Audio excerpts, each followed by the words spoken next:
Hi everyone, and welcome back to Study Hat. In today's lesson, we'll be looking at the key points of creative writing. So let's start by just reflecting back on the aims of the creative writing exercise and what it is checking your ability to do. So the examiners want to see that you can write in an engaging style. They want to see that you've got a wide vocabulary that you can use correctly. They want to see that you can produce sentences that are grammatically correct. They want to check that your handwriting is neat, and they want to see that you can spell correctly. Let's think then about how you would best approach the task when you are sitting there in the exam room. Now, the first thing that you need to do is decide, if you have a choice, as quickly as you can, which task you are going to be attempting. Now, you might not have a choice, in which case it's obviously going to be quicker for you to get started.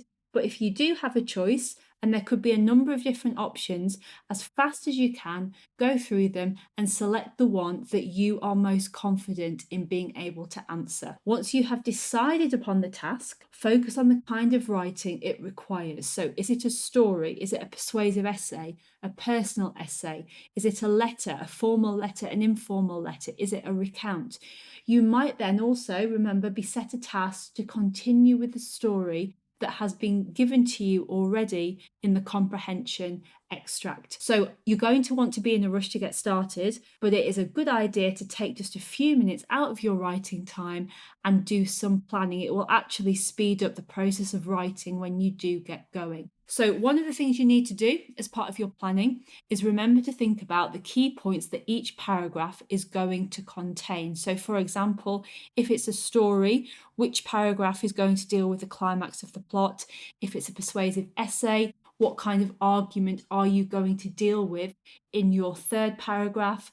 And then what are you going to say is your overall point of view in your conclusion? If you're writing a letter, how are you going to begin to set out the first paragraph of your letter?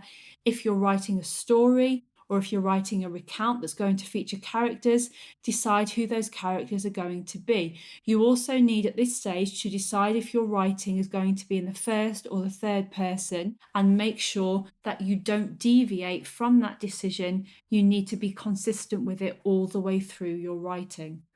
Before you move on to the middle part of your piece of writing, this is also a good opportunity to go back and just check through your introduction, making sure that you're happy with it and that it does everything that it needs to do. As you start on the main part then of your piece of writing, the middle, remember to keep checking back to your plan, so that you are making sure that you're following that structure. That will then mean that you are less likely to waffle and less likely to stray away from the focus of the question. Let's finish then with a few key points that you will need to be thinking of as you write, and particularly as your time starts to run out. So the whole time that you'll be writing, you should be keeping an eye on the time. Make sure that you are about halfway through your story or the piece of writing that you're having a go at when you're halfway through the time that you have been given. Don't try, though, to write too much.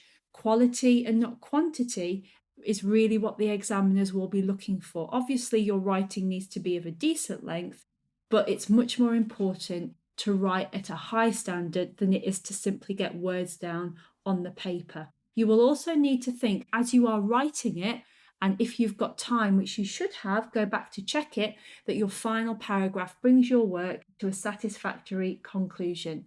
You'll need to make sure at the end of the time you read through your work to check for any mistakes. So leave about 5 minutes once you have finished writing before the time's going to be completely up to allow you to do that. That'll give you the opportunity to go and identify any errors that you might have made in spelling, punctuation and grammar, or take some late opportunities to improve your word choice, for example.